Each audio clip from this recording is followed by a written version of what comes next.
सभी को स्क्रीन दिखाई दे रहा है? यस हम सर। केसीएल को पहले थोड़ा सा हम इसको समझने की कोशिश करेंगे। यहाँ पर कॉन्सेप्ट मान लो कि इसका पोटेंशियल, इस एरिया का पोटेंशियल V1 है, इसका पोटेंशियल V2 है, इसमें फ्लो होने वाला करंट I है जो कि V1 से V2 की ओर फ्लो हो रहा है और इसका रेजिस्टेंस R है। तो इस सर्किट में इस ब्रांच में करंट क्या हो जाएगी, I बराबर V1 minus V2 divided by total resistance R।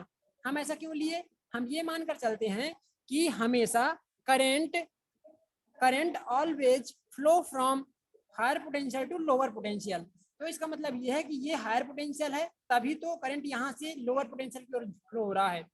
V1 higher potential है और V2 लोअर पोटेंशियल होगा तभी करंट की डायरेक्शन V1 से V2 की ओर है। तो हम क्या करते हैं, V1 जहाँ से फ्लो होना स्टार्ट होता है उसको हम साइन V1 ले लिया पॉजिटिव, और जिधर फ्लो हो रहा है वो कम है इसलिए हम उसको माइनस लेते हैं। ये लोअर पोटेंशियल है तो लोअर पोटेंशियल को हम माइनस लेते हैं।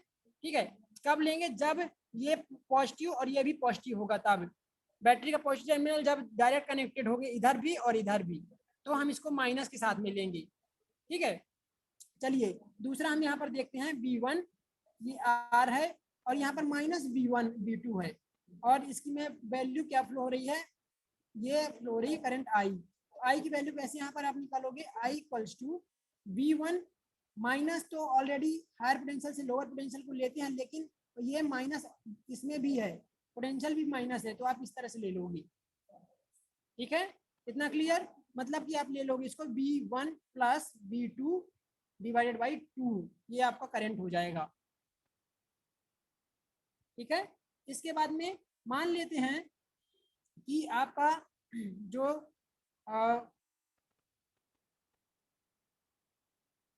करंट है उसकी डायरेक्शन ही अलग हो। ये मान लेते हैं इसको क्या है, ये आपका V2 है, अब करंट की डायरेक्शन ऐसी है I। ठीक है, तो R की वैल्यू यहाँ पर I की वैल्यू क्या हो जाएगी, ये रेजिस्टेंस R है तो I इक्वल्स टू हो जाएगा, अब करंट की डायरेक्शन ऐसी है तो पहले V2 लिखोगे और इधर जा रही करंट तो इसके बाद में minus V1 divided by R। ठीक है,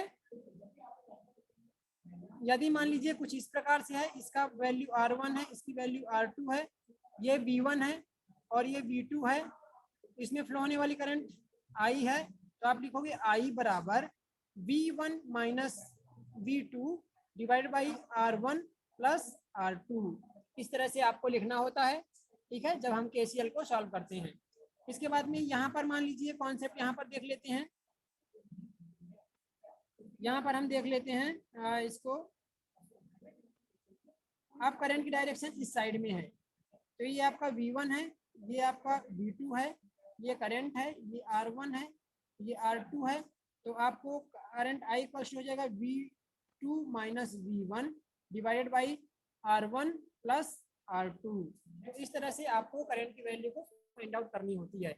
ये कॉन्सेप्ट जब क्लियर होगा तभी आप इस प्रकार के सर्किट को सॉल्व कर पाएंगे।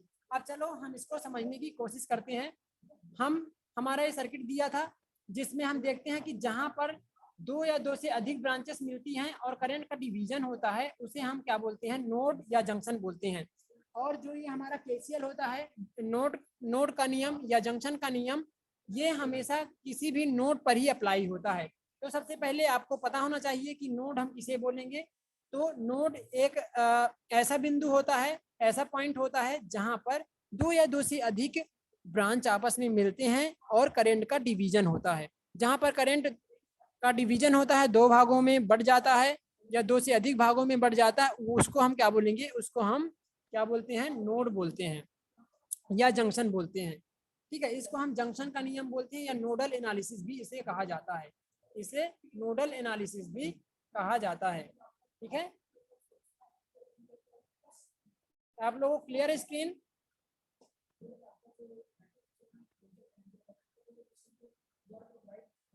स्क्रीन क्लियर है, बताइए फटाफट।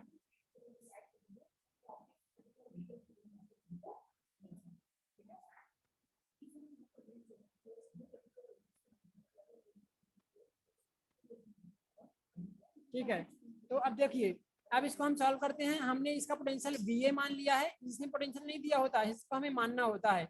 इसको हमने मान लिया है V2 मतलब VB और इसका हम VA।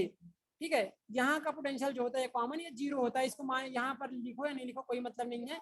हमने यहाँ पर दो पोटेंशियल दो नोड्स ले लिया है, ठीक है, और ये तीसरा नोड होता है, लेकिन यहाँ पर दो नोड्स के लिए ही कैलकुलेट किया जाता है। अब यहाँ पर देखेंगे कि इस नोड की ओर आने वाला करंट और जाने वाला करंट क्या है, इसके लिए मात्र देखो, अभी इधर भूल जाओ, इधर वाला भूल जाओ, ठीक है। हमें इस नोड में आने वाले करंट और इस नोड से बाहर जाने वाले करंट के बारे में ही डिस्कस करेंगे। तो इसमें आने वाला करंट क्या है, I1 है, और इससे बाहर जाने वाला करंट क्या है, I2 है, और ये भी बाहर जाने वाला अंदर आने वाला करंट I4 है। तो I1 plus I4 equals to I2, ठीक है। तो हमने नोड 1 में क्या किया, अंदर आने वाले करंट I1 और I4 है, तो I1 प्लस I4, और ये बाहर जाने वाला करंट I2 है, तो हमने इसको इक्वल्स टू I2 ले लिया, ठीक है। इसके बाद में यहाँ पर देखेंगे तो I1 की वैल्यू क्या लेंगे, I1 की वैल्यू देखो यहाँ से लोगे, देखो जैसे कि I है और रेजिस्टेंस है, ये आपका कनेक्टेड है, तो करंट की डायरेक्शन V1 से V2 है, तो हम ले लेते हैं V1 माइनस V2, ठीक है। उसी प्रकार से करंट की डायरेक्शन E1 से VA की ओर है, E1 से VA की ओर है, आप देख रहे हैं E1 से VA की ओर, तो हम ले लेंगे E1 minus VA, E1 minus VA divide by resistance, तो इस रेजिस्टेंस को हमने डिवाइड कर दिया।